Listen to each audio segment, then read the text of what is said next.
Hello again, and welcome to Broadcasting Scotland. It's Sunday the 30th of July. I'm Andrew Wilson, and this is The Full Scottish. This afternoon I have the latest daily update from Ukraine on day 522 of the illegal Russian war of aggression and imperial ambition. Then I will introduce today's guest, and then together we will take a look at the past week's headlines from Scotland and around the world. A group of 100 mercenaries from the Russian Wagner Group moved closer to the Belarusian city of Grodno near the Polish border, the Polish Prime Minister Mateusz Morawiecki has said, raising fears of a potentially dangerous situation. Poland and Lithuania are considering closing their respective borders with Belarus amid concerns over the Wagner Group. Kirilo Budanov, the head of the main intelligence directorate of Ukraine's defense ministry, raised the prospect of Ukrainian forces soon entering Crimea in an effort to retake the peninsula annexed by Russia in 2014. Crimea has been subject to attacks in recent weeks, including an explosion which damaged the Kerch Bridge 2 weeks ago. The UN Secretary-General Antonio Guterres has criticised Russia's handful of donations of grain to some countries, which he said does not offset the consequences of the end of the Black Sea Initiative. South African President Cyril Ramaphosa called for the reopening of the Black Sea Grain Initiative at a summit with the Russian President Vladimir Putin. Saudi Arabia plans to host talks next weekend to discuss a path towards peace in Ukraine, convening representatives from Kyiv, Western powers and developing countries, officials said. Russia will not attend the meeting in the Red Sea coastal city of Jeddah. There are reports of Ukrainian soldiers firing North Korean rockets that they said were seized by a friendly country before being delivered to Ukraine. The Ukrainian State Nuclear Energy Company has said that one of their engineers from the Zaporizhia nuclear power plant had been held illegally and subjected to torture since his abduction by Russian forces last month. The Ukrainian President Volodymyr Zelensky visited Ukrainian troops in advanced positions near the eastern Bakhmut front line. A Russian rocket attack killed one civilian and injured 5 more in the northeastern city of Sumy late yesterday. And yesterday, Vladimir Putin said that an African initiative could be a basis for peace in Ukraine, but that Ukrainian attacks made it hard to realise. UNESCO representatives have arrived in Odessa to assess the damage to cultural and religious sites caused by Russian strikes between the 19th and 23rd of July. And the Ukrainian Energy Minister, German Galushenko, says he is confident that Ukraine will keep the lights on this winter as the country was adding power in ways that it has never done so before. Now, we're lucky enough to be joined this afternoon by Paul McLennan MSP, who's been the MSP for East Lothian since 2021. Previously, Paul served as a local councillor for the Dunbar and East Linton multi-member ward on East Lothian Council and was both the SNP group leader and the council leader from 2007 to 2012. Paul was appointed as Minister for Housing in our Scottish Government in March this year. Paul, good afternoon. How are you keeping? Afternoon, Andrew. I'm good, yeah, thanks. Just I've had a couple of weeks holiday, so kind of refreshed, but been at home, so just nice to get a little bit of break. But back into the grind tomorrow. I was just thinking that's exactly what was on my mind. It'll be the Sunday feeling before the Monday back to the office. But it feels that today. Well, we're delighted that you've had a little bit of time to join us on Broadcasting Scotland this afternoon. We're always delighted to see you. Good to be back. Now, our first item this afternoon is that Scotland's Net Zero Minister has accused Westminster parties of playing politics while the planet burns. Barry McCallan called on Labour and the Tories to stop wavering on key net zero pledges, as she highlighted the key pledges that the parties have backtracked on. The move comes after a stark message from the UN Secretary-General Antonio Guterres, who said that the era of global boiling has arrived. His warning came after scientists confirmed that this July, which has seen a heatwave and devastating wildfires in parts of the Mediterranean, is on track to become the world's hottest month on record. Guterres said leaders must lead, no more hesitancy, no more excuses, no more waiting for others to move first. There is simply no more time for that. Barry McLennan highlighted that in recent months, Labour have rolled back on plans to borrow £28 billion a year for a green prosperity fund to invest in green jobs. The UK party leader Keir Starmer has also come under fire for his refusal to commit to an 11.6 climate funding pledge made to the world's poorest nations at COP26 in Glasgow. Rishi Sunak, meanwhile, has backtracked on plans to allow more onshore wind farms in England and has dropped the idea of a law banning the opening of new coal mines. Barry McLennan said, just 2 years ago, world leaders attended COP26 and delivered real progress on key issues like loss and damage and the importance of capping temperatures at 1.5 degrees C. Yet since then, we've seen the Tories quickly go backwards on their net zero commitments, while Labour have ditched flagship plans to spend £28 billion on green energy, showing a total disregard for the workforce in the North East. If Rishi Sunak and Keir Starmer want to be taken seriously when it comes to the climate crisis, they need to quickly step up and stop wavering on key net zero pledges. So, Paul, firstly, is it fair to say that apparently senior Tory and Labour politicians are sleepwalking us all into a climate catastrophe? Yeah, I think that's an accurate description of this week. I think we'll look back in weeks, and I suppose kind of been definitive. And I think we've seen that in the last week. I mean, we obviously had the by-election result down in Uxbridge, and one of the key examples was obviously when Keir Starmer blamed ULEZ, the ultra-low emission zones in London, for their electoral defeat down there. And only 3 weeks beforehand, he'd been supporting it. So obviously, he's bending to the political, I suppose, ambitions rather than taking the brave decision to try and tackle climate change. And I think obviously it was good to see the London mayor sticking to his guns about that once he can, sticking to his guns about that, because that's the kind of change that we do need.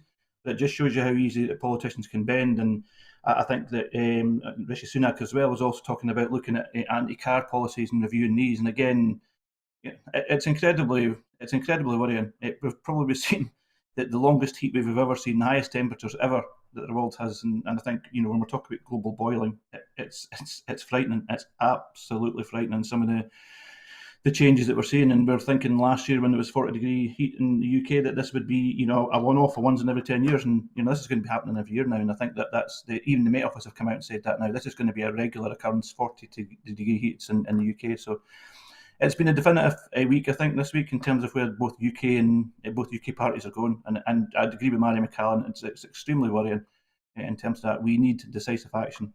Labour and Tory aren't doing that, and regardless of who wins the election next year, that won't change. Thanks, Paul. Now, some are saying that net zero policies, and as you were suggesting as well, having seen the political communications and the coverage of the Uxbridge by-election, that some are saying that net zero policies have become the next target for right-wing populism, with narratives emerging that link complaints about climate policies to issues such as the cost of living, Brexit, and the notion of being dictated to by a, quote, green elite, unquote. Jenny King is the head of climate research and policy at the Institute for Strategic Dialogue, which analyses extremist movements and information warfare. And she said that over the past 5 to 10 years, there's been a shift from climate change denialism to disputing the need for action in the crisis, as public opinion has shifted to take greater recognition of the issue. She said there needed to be more palatable tactics to make some argument, which ultimately is, we don't want climate action, but through a lens which is likely to engage more people considering this new reality.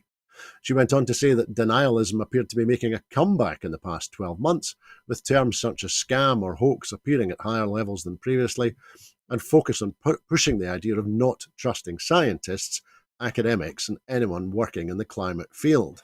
So, Paul, how has the climate crisis become part of the right wing's culture wars now? Are Tory and Labour politicians and their financial backers simply denying the science now?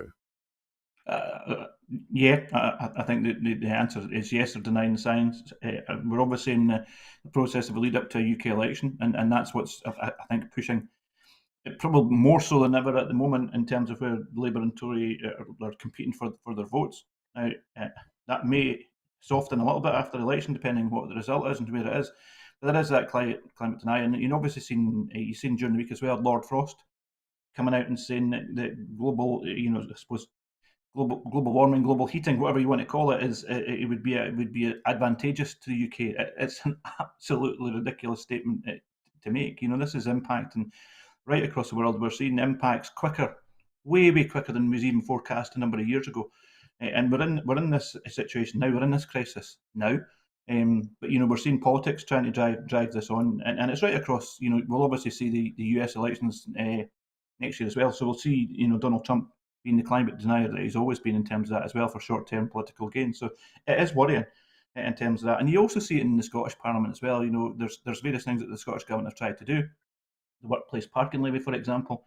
There's been other things where the Tories just literally, they'll say that we should be doing more on global warming, but when it comes to push comes to shove, they won't support policies that the Scottish government will bring forward, and that's again is particularly worrying. But it's more right wing than I would say than normal. But if you see where Labour are positioning themselves in terms of the climate debate now, they're not far off between the position between Labour and the Conservative Party, both either in Scotland or in the UK. Absolutely. Thanks, Paul. And now you mentioned the Scottish Parliament, and I was going to ask you, last month, the Scottish Tory leader Douglas Ross launched an attack on the SNP's relationship with the Scottish Greens, labelling in the chamber, labelling Patrick Harvie and Lorna Slater's party as extremist. Now, the Institute for Strategic Dialogue, who I just mentioned a moment ago, warned against politicians using language like that, saying while it might sound like a pedantic point to make, there was a very clear set of connotations around extremism, and it shouldn't be bandied about casually. Jenny King of the Institute said, "It is difficult for me to see the rationale of using that language if it is not just to denigrate and shut down conversation." She said, "In what way are we viewing these colleagues in the chamber as extremists? What do they think that are the repercussions of using that word, and also the implications of using it? I find," she went on, "I find this lazy application of the term and deliberate use of the word extremist a sad indictment on where we've got." Were you in the chamber when Douglas Ross made this particular latest lazy outburst? And if you were, what did you think? Yeah, Andrew was, and it's an ongoing tactic, undeniably an ongoing tactic of the Scottish Conservatives. They'll often refer it to the coalition of chaos. You'll have various other MSPs, Tory MSPs, calling them extremists, and so on. It's a known. There's a toxic, I suppose, atmosphere within the Parliament, which I think again the Tories are deliberately trying to create with some of the language that they have. And I think it's there was also a slur against Maggie Chapman by Murdo Fraser. Again, touching on mental health issues, which again was far too far. But you've seen that there's been a deliberate policy of trying to make the chamber toxic in terms of debates and so on. And this has been led from the front by Douglas Ross. Absolutely no doubt about that at all. And other senior Tory MSPs. There's no doubt that it's an ongoing deliberate tactic. Thanks, Paul. And do you think, will Douglas Ross parroting second-hand sound bites from Suella Braverman and Kemi Badenoch, is that going to work with voters in Scotland? Or is it only aimed at those voters in Scotland who buy the Mail and the Express and watch Neil Oliver on GBB's News? Yeah, absolutely. It might resonate with their own supporters, and that's probably to the right. The support in Scotland, it won't in terms of where they're looking to go. In terms of looking at new voters or trying to advocate that won't. I don't think that'll resonate at all. In terms of that, that might keep some of their more right wing supporters happy, but it won't resonate in the rest of Scotland. I've no doubt about that. Thank you, Paul. That's useful context as well, and especially as you were in the chamber at the time when Douglas Ross was making those statements. We'll move on to our next item now, though, because the Mediterranean is on fire, the Ukraine war is not going well, the health service in England is on its knees, and the economy is still teetering on the brink of recession. Pretty obviously, therefore, the most pressing question facing everyone on Brexit Island today is whether Nigel Farage can keep an account with one of the country's poshest banks. To be clear, a bank shouldn't deny an account to a customer because of their politics. That's a no-brainer civil liberty issue, even in the case of a grifter like the former UKIP leader. If that is definitively what happened between Coutts Bank and Farage, it was wrong. Nor should the bank's boss have briefed the BBC's business editor in such a misleading way about anyone, especially a customer, and so she was right to resign in the early hours of Wednesday morning. Perhaps the real context here, though, is that Britain's banks have spent decades laundering the finances of some of the most disreputable politicians and chancellors on the planet. Some of those plundered billions from countries and populations that will struggle to recover for generations, even if they ever get the chance. It took years before the stable door was even partly shut, and it feels like it's probably still on the latch. Or perhaps the problem is that London remains a global hub of tax avoidance that deprives this country of billions in tax revenues. In the end, though, it probably is because when the banks started going bust in 2008, the UK bailed them out and passed the bill on to UK taxpayers in the shape of an austerity programme that to this day continues to blight lives and severely limit life chances. So what started out as a total non-story has gradually sucked the government in more deeply. Part of that, of course, is because NatWest Group, which owns Coutts, is still 39% owned by the government, which bailed out Royal Bank of Scotland during the financial crisis in 2008. The UK state, therefore, has a direct interest in NatWest's financial and reputational fortunes. But the Downing Street and Treasury warning to NatWest during the week was promptly followed by a sharp fall in the group's share price on Wednesday, and thereby diminishing the government's and thereby yours and my assets. There are also allegations that those who finance GB News, on which Farage and his mates appear, made a fortune by shorting NatWest Group shares as the story unfolded. So, Paul, it's a very strange story. What does this story tell us, perhaps, about the state of the Tory party at the moment? Is the Tory party still the party of big business and banking, or are the words of Boris Johnson from only a few years ago, with his "fuck business" remark, are they still resonating in the Tories?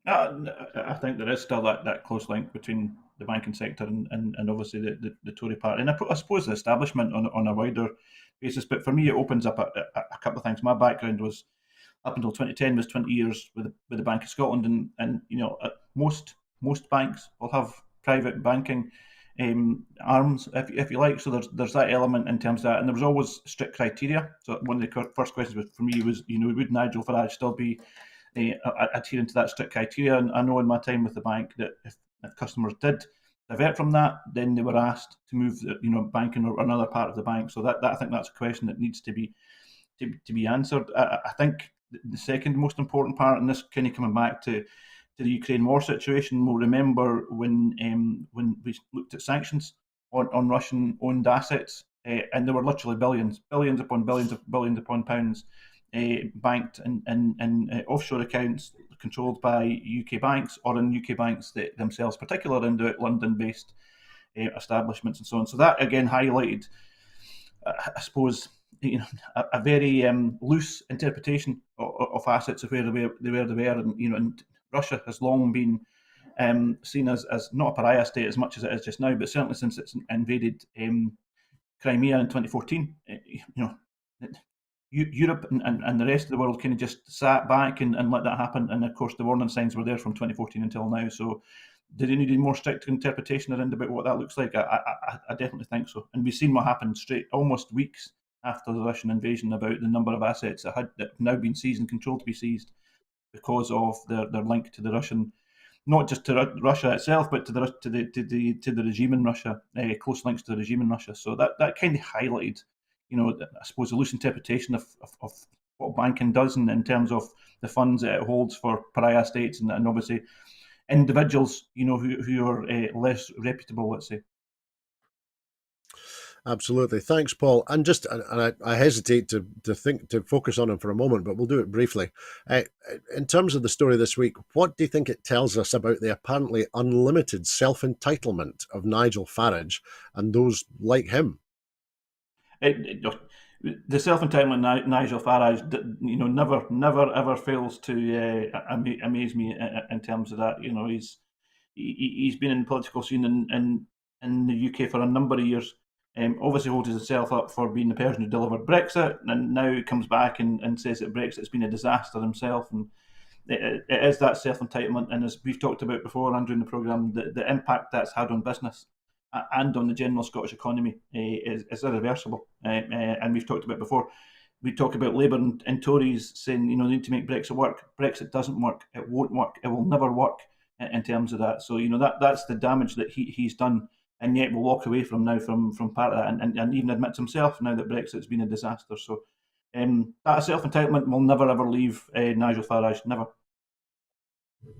Thanks, Paul. And as we try and do sometimes in Broadcasting Scotland, I thought we would look at this story from a very different perspective for a moment, because at the moment, more than 1 million adults across the UK do not have access to a bank account, with the highest proportion in the south of Scotland, figures have shown. People living in deprived areas are also far more likely to be unbanked, which is the phrase, according to the latest report from the Financial Conduct Authority. According to their report examining the financial lives of people in the UK in 2022, unbanked adults make up more than 2% of the population, which is defined, and unbanked is defined as not having a current account with a bank, building society, credit union, or e-money institution. So that's about 1.1 million people. Groups most likely to be unbanked include the unemployed, those who are long-term or temporarily sick, looking after the home or carers, and those with no educational qualifications.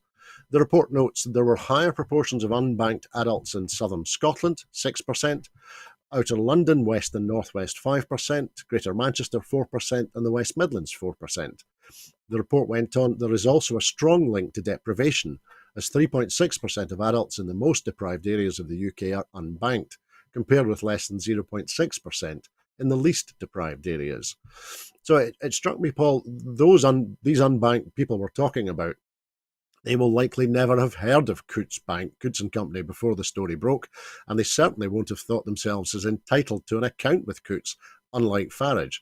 So do you think, is there any chance, that thinking of the banking sector more widely, do you think there's a chance that this story might in fact provoke more discussion and more ways of addressing the inequality of those who are, through no choice of their own, unbanked across the UK at the moment? Yeah, I think it has to. I used to previously be on the Social Justice Committee, and the Social Justice Committee of Parliament looked and had an inquiry called the Low Income and Debt. So it was looking, obviously, the links between low income and debt, and access to banking was one of the points that we discussed. And you're right, it does impact on where the areas of more multiple deprivation. And obviously it doesn't allow people to build up any credit score or anything like that at all. It doesn't obviously give the opportunity for people to get financial advice, and I think this is where the role of credit unions are incredibly important. And there are some fantastic credit unions that are out there. And we've also now got the situation that we're seeing bank after bank after bank being closed. And I know in East Lothian now we're down to around about 3 or 4 banks just in the whole of East Lothian. So we've been doing a piece of work around about trying to create banking hubs and looking around about that. So there's a lot of work I think that the Scottish Parliament needs to do, but there's also issues around about where the power lies in terms of where we can ask banks to do things where they are. That all lies within the UK Parliament. We have no issue. We have no powers on that at all. But so again, that's a major issue in terms of that. There's roles for local authorities in terms of where they can look at. Because it's not just in terms of getting access to a bank account. It's also when people do have a bank account, it's financial inclusion. So do they have any access to digital banking? And there's quite a large number of people that don't have access to digital banking as well, which doesn't allow them to keep an eye on their own account. So there's issues around about that. So it is something that we need to have a more focus on, within the Scottish Parliament and the UK Parliament, to make sure that there's access to banking for all. And it's not just through digital banking, which tends to be the push now. And what all the banks are saying at the moment is just around about that. So. Absolutely. Thanks, Paul, and some great context there from you with your background in banking as well. Very grateful to you. Now, Paul, you mentioned the damage of Brexit, and so we'll look at Brexit as our next item this afternoon, because the UK's return to the EU's £85 billion Horizon Science Research Programme appears still to be hanging by a thread after London's request to quit the associated atomic research organisation Euratom. The delays are causing huge anxiety in the scientific community. Many anticipated a deal to return to the programme would be announced in July, but negotiations are going to the wire and there's no sign of a final agreement yet. According to sources quoted by Research Professional News, the European Commission has offered the UK the option of either exiting from Euratom or a financial adjustment, but not both. Vivian Stern, the chief executive of the Vice-Chancellor's group Universities UK, said that it was legitimate that the government is seeking a good deal, but that nobody's blood pressure can stand another several months of delay, and more delay will have real actual cost. Now, on the 6th of July, the First Minister wrote to Rishi Sunak about this. The First Minister said, Horizon Europe delivers significant societal and economic gains and opens up access to the essential networks, expertise and infrastructure which drive our R&I sector's world-leading competitiveness and are fundamental to the growth which will be central to our future economic prosperity. The programme also helps set European and international standards in a wide range of fields, including agriculture and health. The First Minister went on, I urge you to agree a deal with the EU now to secure our future in Horizon Europe through full association. We have a welcome opportunity to improve our relationship with our European neighbours and to remove this needless uncertainty for Scotland's universities and research community. It is vital that we take the opportunity and ensure that Brexit is not allowed to damage these sectors further. So, Paul, firstly, do you think, is the Brexit supporting millionaire currently in Downing Street, is he in denial about the Horizon programme, or does he just not care? I don't think well, a bit of both. The Horizon programme was always very successful in terms of that, and we heard before Brexit, that wouldn't be an issue. There would be replacement. It would be, the additional supposed trade we would get and trade deals we would get would more than make up for it. That's not the case in terms of that. And I know we've seen just in the last week or so indications. I think it was in the Guardian talking around about exports to England and Wales have dropped, while in Scotland and Ireland it's increased. But I think one of the key things, I think, for me is that we were told there would be a period of readjustment, I suppose, teething problems in 2019. This is long-term structural change. And this comes back to the point that we made earlier on around about Brexit not working. Brexit won't work. It's made trade between the UK and Europe very hard. So you've actually seen countries in Europe now looking, and I remember there was an event in the Parliament last summer, at the Festival of Politics, focusing on export issues. And we had business after business after business after business at an event talking about they're losing trade that they had with Europe before, because they find that they can trade now with other European countries and they can do it much easier. And it's not just a case of leaving the trade that I suppose the suppliers for 3 months, 6 months. This is long-term structural change. So they're leaving Scottish companies, they're leaving UK companies in terms of that and going elsewhere and getting their goods from elsewhere. And it's a long-term loss to both Scottish businesses and UK businesses. Now, it's because of the great work I think that Scotland has been doing in terms of trying to grow its exports, and it's grown its exports more than any other country in the UK, that's made that turned around that situation.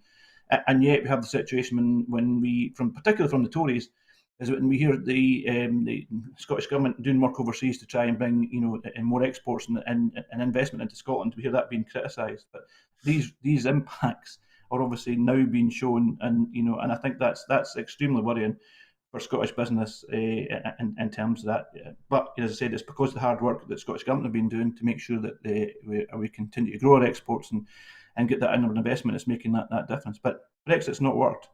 Regardless of what way you want to look at it, any measure, it's not worked and will not work.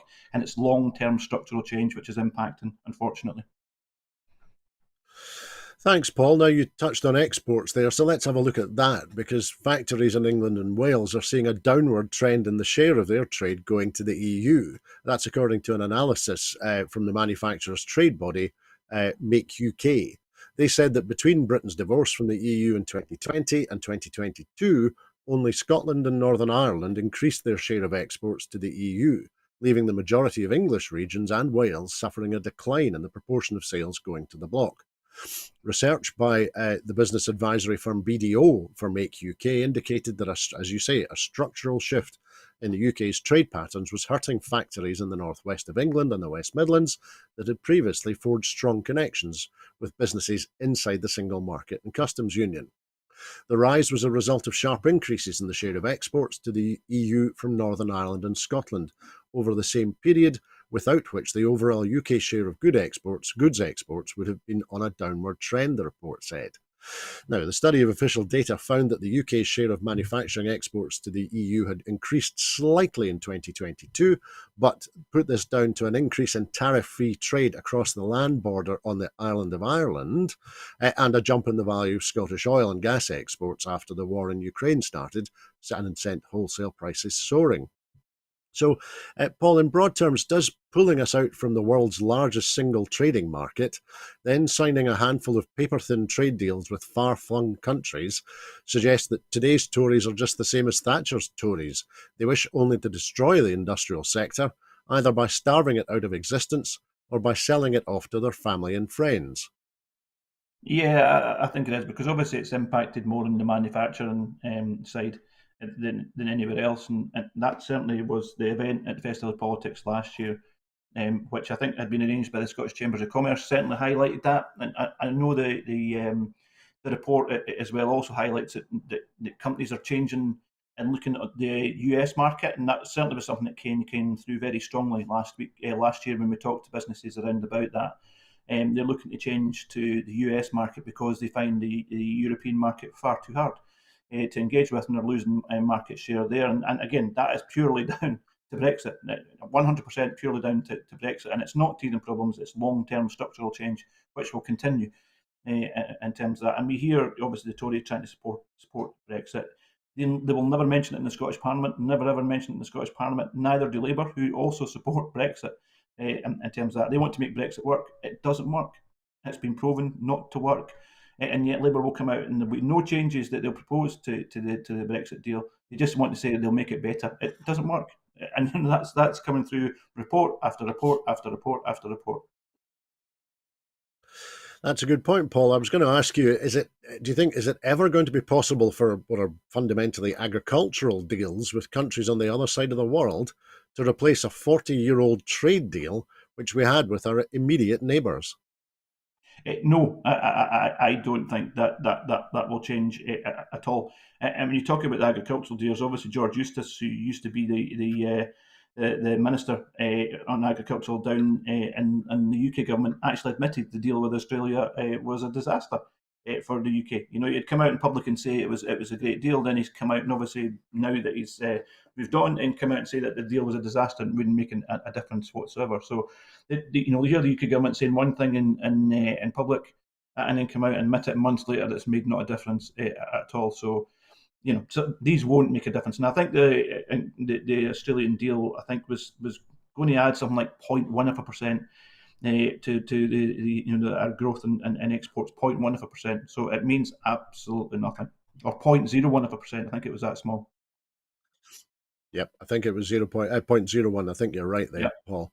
yeah. Now, think I was talking there a little bit about the letter which the First Minister wrote to Rishi Sunak at the beginning of July, and I was also reflecting that we've heard a great deal from the First Minister since he was appointed with regard to connections with business and with the university sector as well.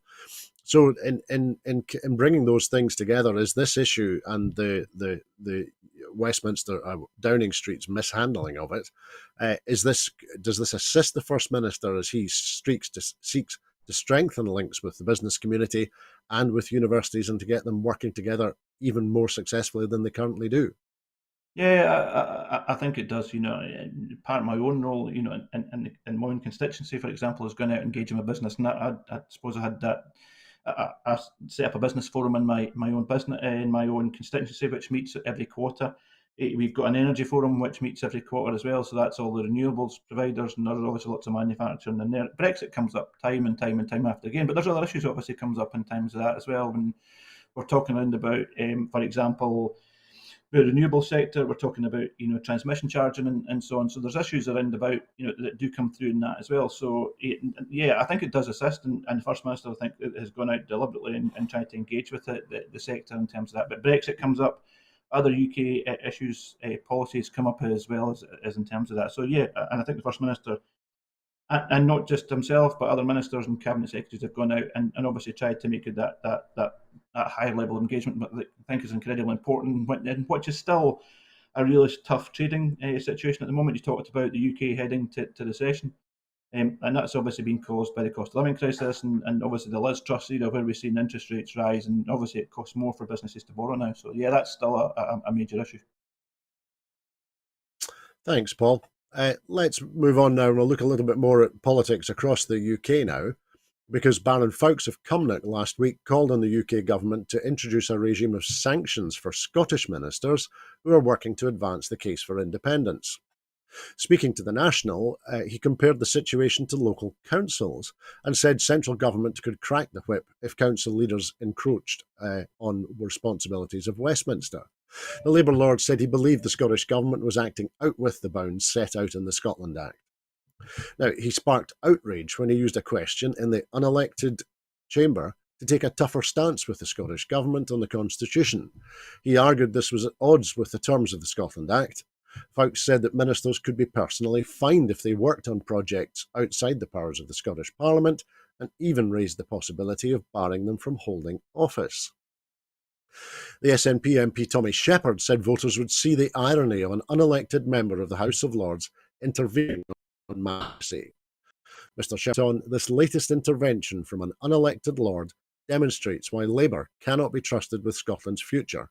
Voters across Scotland will see the irony of an unelected member of the House of Lords attempting to dictate how the democratically elected Scottish Government conducts its business. Whether it's unelected Labour Lords, Tory MPs, or Labour shadow ministers, Westminster seems determined to stymie the Scottish Parliament at every possible turn. He went on, the people of Scotland elected a pro-independence majority of MSPs to Holyrood on a manifesto commitment to deliver an informed choice on their constitutional future, and that is what we intend to do. No unelected Lord or UK Minister will dictate how our democratic institution operates. Now, Paul, it could be said that this is another silly season story. Perhaps a bewigged lackey has prodded the slumbering Fawkes in order to get him to leave the chamber of the House of Lords when it went into recess last week, and that has provoked one of his occasional outbursts. Some, of course, say that Fawkes' career consists solely of being an Iraq War propagandist for Tony Blair and bringing Vladimir Romanov to own Hearts for a wee while. But anyway, do you think, Paul, is Scotland paying too much for unelected lords who call for the elected Scottish ministers to be fined for implementing the very policies on which those Scottish ministers were elected?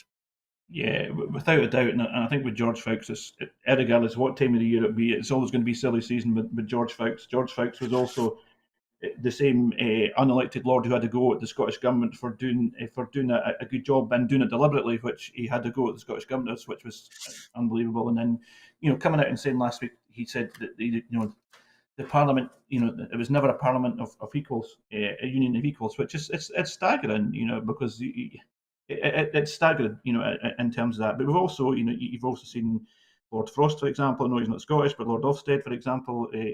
So there's various unelected lords who tried to try and again, Lord Frost made the statement obviously around about there's too much powers and we should roll back devolution. And again, the Tories tried to deny that. But the House of Lords is shown up for the complete shambles of an institution it is, and the quicker we get rid of that, the better. But that does highlight for me the broader and really dangerous, I think, rollback of devolution. Internal market bill has proven to be a major issue, and it was deliberately. And the then First Minister Nicola Sturgeon and John Swinney mentioned about the internal market bill was going to be detrimental to Scotland, and that's been proven to be the case. You'd expect Tories to do that, but one of the other key things, and this is where it comes back to the influence of or lack of influence in the Scottish Labour Party, is that the Labour Party won't stand up to try and support devolution. We've actually got an ironic situation where the Labour leader of Wales will stand up more and say more around about protecting Scottish devolution than the Labour leader of Scotland. And you see Labour MSP after Labour MSP sitting on their hands, defending the Tories and defending them in terms of whether it's GRR, whether it's DRS, that the Tories coming in and reversing the votes of an elected Scottish Parliament is extremely worrying. And now we hear obviously what's coming up from either George Fawkes or obviously Alistair Jack in terms of what he's looking to do, that ordering the First Minister to stop work on independence, and that's what we were elected for. there's a pro-independence majority of Parliament. That's what we were elected to do, and that's a job we will continue to do. But it's extremely worrying for me in terms of where the Tories are taking this. But the lack of Labour voices on this is worrying. I know there are about 4 or 5 of them who are extremely worried around about where Labour are going with this. They will tell me that in public, but they won't say that in private, but they won't say it in public. They need to speak up and protect Scottish devolution. Thanks, Paul. And you mentioned a name there that I was going to ask you about. Actually, I was wondering whether is this latest outburst or the latest outbursts plural from folks, are they helping to demonstrate to voters in Scotland that there's in fact not one whit of a difference between Labour and Tories? After all, Alistair Union Jack will be joining folks in the House of Lords very soon. Yeah, I would agree. I mean, the two-child cap, again, that was mentioned. That for me was a real eye opener. We talked about the two-child cap and obviously the bedroom tax, and we've seen Keir Starmer coming out in terms of that. And regardless of what Scottish Labour can say, the power within the Labour movement across the UK lies with Keir Starmer. It lies with Keir Starmer. There is no Scottish Labour Party registered. It's a UK Labour Party, and the Scottish Labour Party are just part of that. There's no Scottish Labour Party registered, and people should remember that. But the power about imposing policies in Scotland will be with Keir Starmer, not Anna Sarwar, Keir Starmer. And whatever, regardless of what Scottish Labour say, the power will lie with Keir Starmer. And the quicker, that Scottish Labour politicians stand up and realise that, and actually demand that they try and support devolution and enhance devolution, then the quicker, the better for Scotland. But they won't. They will sit on their hands and be told what to do and dictated by Keir Starmer in the UK Parliament and unelected lords such as George Fawkes and Alistair Jack when he moves across to the House of Lords. Thanks, Paul. And I was going to ask you a little bit about the constitutional settlement and the operation of the House of Lords. I was wondering whether the idea of George Fawkes now sharing the self-same red benches with Charlotte Catherine Tranter Owen, who's now Baroness Owen of Alderley Edge, does that tell us all we need to know about the relevance of the House of Lords in the 21st century? Yeah, it does. And why she was ever proposed to go to the House of Lords, then who knows? I don't think, other than being a friend of Boris Johnson, I think that, and it just shows the shambles of a building that it was. And ironically, a few months ago as well, you also seen the situation about Keir Starmer coming out and saying they needed to reform, the House of Lords, and within days. You've seen press reports saying, no, we need to, and if Labour does win the next election, it needs to make sure it proposes a large number of Labour lords to go in there. So and this is the latest announcement from the Labour Party around about abolishing the Lords. We have heard that. Keir Hardie actually had that in his manifesto. Keir Hardie had that about abolishing the Lords then. Here we are now, and Labour Party have made the announcement of abolishing the Lords. They will never abolish the Lords. There's too many, they've got too many contacts in there. And again, it's another false promise about abolishing the Lords. They've been trying to do that for about 120 years. Absolutely, Paul. I think you and I have spoken about that before, but it's a point point you make very well this afternoon. Thank you. Now, let's move on now to come back to politics in Scotland a little bit, because an independent Scotland would adopt an open and inclusive approach to citizenship based on the current Irish model, according to the proposals which were set out in a Scottish Government paper earlier this week. The plans, unveiled by the First Minister on Thursday, include ditching citizenship tests and significantly reducing application fees, in contrast to Westminster's regressive approach to migration. The paper, which is the fifth in the Building a New Scotland series, launched by the former First Minister last year, suggests an independent Scotland could follow the Irish model of citizenship, allowing those born outside of the country to be automatically entitled to citizenship in Scotland if at least one of their parents is already a Scottish citizen. According to the plans, an individual would become automatically entitled to Scottish citizenship from the day Scotland becomes independent if they are already a British citizen who lives in Scotland, if they were born in Scotland, or have a parent who was a British citizen born in Scotland or were previously living in Scotland for at least 10 years. People would have the option to opt out of Scottish citizenship or to give up their British citizenship, but Humza Yousaf said that holding dual nationality is the norm in many countries across the world.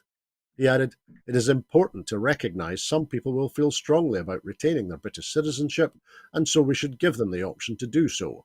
Some people may not want Scottish citizenship. I would hope it would be a minority. Although there is no guarantee that it would be successful, the Scottish Government also says it will seek to rejoin the EU as soon as possible, which would allow Scottish citizens to once again take up their full rights as EU citizens and take advantage of free movement. The First Minister said he would welcome people from the rest of the UK moving to Scotland during the transition period to independence if they wanted to change their nationality to take advantage of that prospect. So, Paul, firstly, since Thursday, how has this fifth of the Building a New Scotland papers, how has it been received? I think it's gone down really well, and it comes back to the point that you made, Andrew. And I think there was a phrase, it's the norm in other European countries. It's the norm, for example, in Ireland, and we've seen the Ireland attracting people from different parts of the world to come in. There's a massive diaspora in Scotland. A lot of people would be talents that would hopefully consider coming back to Scotland. I know it's not just about citizenship, but that's a major part of it. But I think it's the norm. It's what other countries do. Scotland is proposing what other normal independent countries do. And it comes back to the point that you made around about we need to grow our population.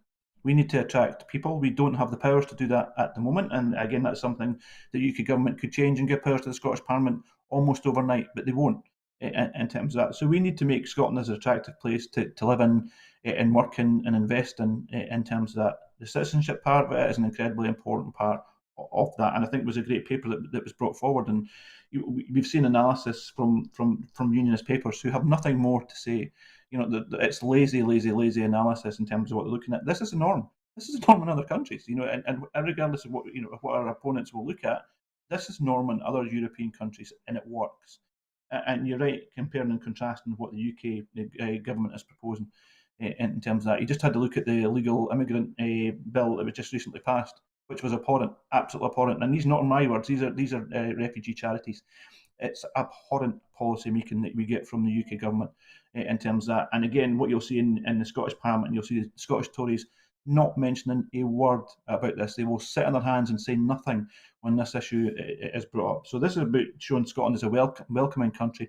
It's expanding, the citizenship in terms of that, but it's also giving the people who want to retain British citizenship the opportunity to do that. So it's a balanced paper, but it's the norm. It's a norm in other European countries, and I think it's a good step forward in terms of the paper that came forward as part of the rolling package of papers.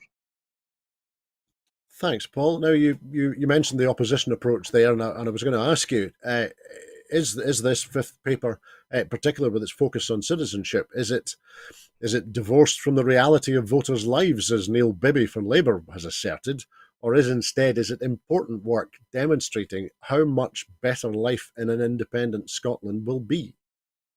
Yeah, again, it's an ongoing Labour tactic. You'll hear that, when we talk about independence, you'll hear Labour saying that's not the people's priorities. It's not what it does.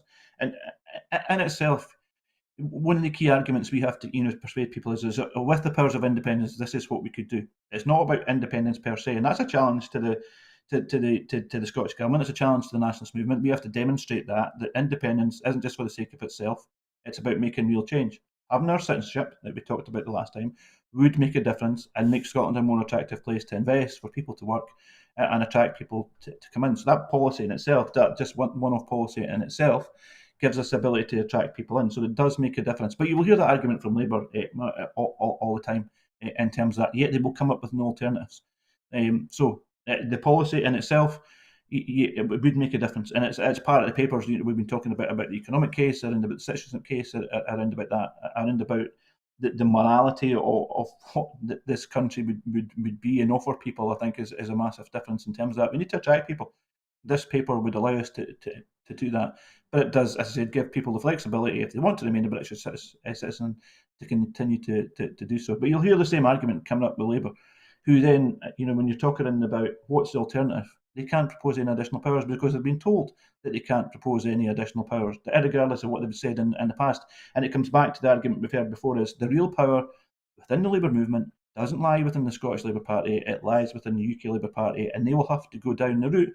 The Scottish Labour will have to go down the route that UK Labour Party tell them to do, and that I think will be something that I think the SNP MSPs and Green MSPs will raise in the Parliament when we go back in. There's just a total lack of power that the Scottish Labour Party would have in terms of what they're looking to propose. They don't bring anything forward in the Parliament in terms of additional powers, and they won't because they're not allowed to. Thanks, Paul. And one other aspect of that story was that, as I mentioned, there was the Scottish Government says it would seek to rejoin the EU as soon as possible.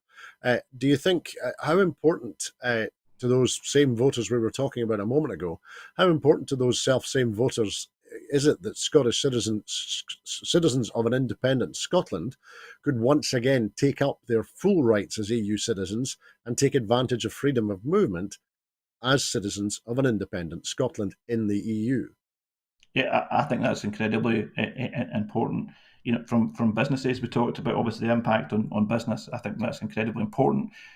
And when I have the business forum and speak to other businesses across Scotland, that's certainly something that comes through very strongly in terms of that. If you talk to students who before had the ability to go overseas and study, and not just in terms of business, there was exchange visits, cultural visits, and so on. And again, I think sporting visits, I think that gets raised quite a number of times as well. And when you speak to people from Europe, but you speak to consuls. And their businesses want to trade with Scotland. Brexit makes that harder. So trying to rejoin the EU would make it easier for businesses who want to continue to trade in Scotland to have continued to trade in Scotland. And obviously, it gives that opportunities for Scotland and to go out and try and find new export opportunities as well. So, and again, when it comes back to it, we are the only party that wants to go back in and rejoin the EU. You won't hear that now from the Liberals or Labour Party.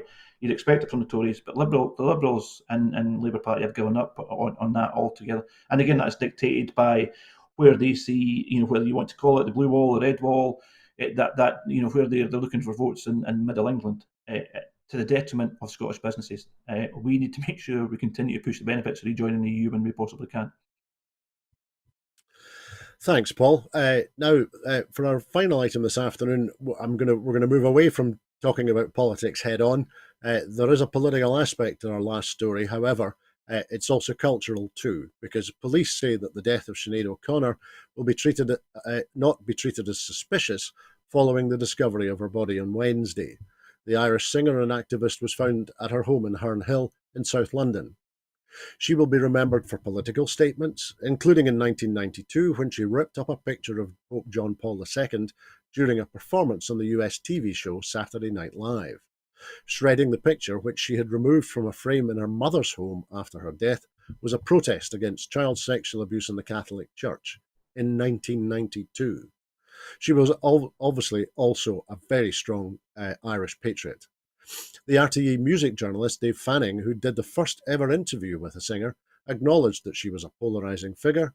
He said when she tore up the picture of the Pope on Saturday Night Live and people said she'd ruin her career, she did ruin her career, because that was the plan. She never wanted to be famous, to be a pop star. She felt that she was a protest singer.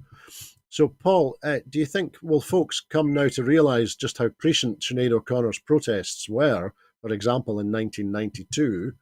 And where do you think will be the balance between regarding her as a performer or as a protester, or are those two aspects of her life inextricably linked?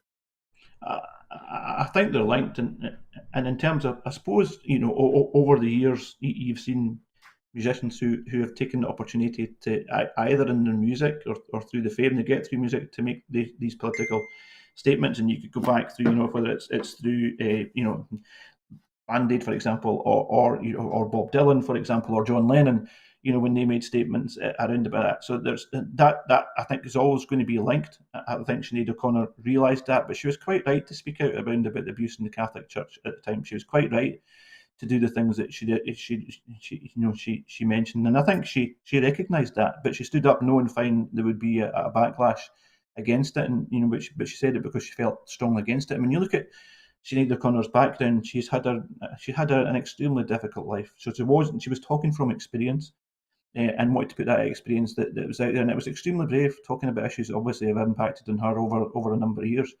And music was fantastic as well. Nothing compares to you. People often talk about it, but it was an incredible piece of work. And obviously, she lost her son just last year as well, and I think that obviously had a dramatic effect on on her life, and already a difficult life. So she was right to speak out. She will be seen, I think, for quite rightly for her the fantastic music she's produced, but also for having the bravery to speak out around about issues that she not only she experienced, but she's seen at the time, and was part, I think, of being talked about and raising an issue in Ireland, which was extremely difficult at that time, and obviously forced change in terms of that. So she'll be seen as a campaigner. She'll be seen as a fantastic musician, and seen as very brave, and very sad to see her pass away. And she's had an extremely difficult life, but extremely sad to see her pass away. But she'll be fondly remembered by lots of people. And that's a good point that you make, Paul. The Oscar-winning singer and songwriter Glenn Hansard said, "Ireland has always preferred its heroes on the wall, too scared and afraid to deal with them actually in the room.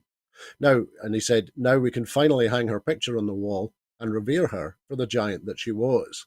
So do you think, is Glenn Hansard right with his assessment of how heroes can be regarded in Ireland, and given the similarity of culture in many ways, perhaps how heroes are regarded in Scotland too?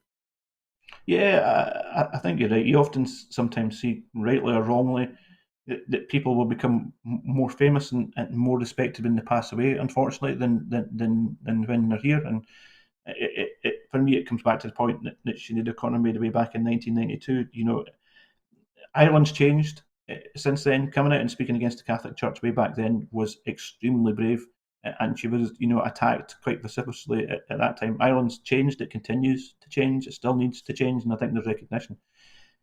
But she started that debate, raised that debate in terms of what was looked at, and she knew there would be a backlash in terms of that. So you're always going to get that position with musicians that pass away, and they're more revered. But yeah, I think it goes deeper than that with her in terms of that. I think she was respected obviously before she's passed away, but yeah, there is always that position. She'll be seen as more revered now than she was previously. But yeah, it's a sad loss. It's a really sad loss in terms of that. And I think the point that you made right at the start. Obviously she was a patriot in Ireland, and I think that was an incredibly important part. And very proud to be a patriot in Ireland, and not just in terms of domestic the abuse in the church, but much broader issues within Ireland also. So yeah, that's another element I think to which was really important. Thanks, Paul. And it's worth reminding folks that maybe in the UK or in Scotland we haven't seen and heard so much of Sinead O'Connor's performances. As a proud Irish patriot, she was also a tremendous performer of traditional Celtic and Irish music, Yeah, and you can find a great deal of it on platforms like YouTube, which show yeah. the breadth of her performing abilities and her fundamental how much Ireland was in her DNA. I think that's fair to say. And actually, to finish off this item, when news of Sinead O'Connor's passing broke on Thursday, Annie Lennox wrote, "May the angels hold you in their arms and give you rest in peace." But I'm afraid that's all that we have time for this afternoon. In making these programmes, Broadcasting Scotland depends on the generosity of viewers and others who value our distinctive approach to news, current affairs and culture. Please help us to continue to make these programmes and to continue to develop the station. Our programmes will always be free to view, but if you can afford £5 a month, then please consider becoming a Broadcasting Scotland supporter. Right now, we have a really pressing need to raise £30,000 to pay our bills and to ensure that we're able to continue making programmes. We've raised over £9,000 so far, but we really need to raise the remaining £21,000 as soon as possible. To everyone who has donated, and to everyone who has signed up to make a regular monthly payment as a Broadcasting Scotland supporter, thank you very much. There are other ways in which you can contribute to our work. If you'd like to volunteer to work with Broadcasting Scotland, then please visit our website at www.broadcastingscotland.scot and send us a message there. You can find us on Twitter at BroadcastScot. You can find us on Facebook by searching for Broadcasting Scotland. And when you're watching us on YouTube, please like and subscribe to Broadcasting Scotland on that platform. We will be back tomorrow at 7 o'clock for the next edition of Scotland at 7, so please come back and join us then. Having spoken about industrial policies, or the lack of them, earlier this afternoon, it's maybe worth noting that on this day in Michigan in 1863, the American industrialist and automobile manufacturer Henry Ford, who revolutionized factory production with his assembly line methods, was born. Now, I'd like to thank everyone who's been watching this afternoon, and I'd like to give a very special thanks to our very special guest, Paul McLennan MSP. Thanks, Paul. Thanks, Andrew. Good to see you again. And you too, best of luck back to the office tomorrow morning. Yep, looking forward to it. Please, everyone, look after yourselves, and please have a very peaceful weekend. Bye bye.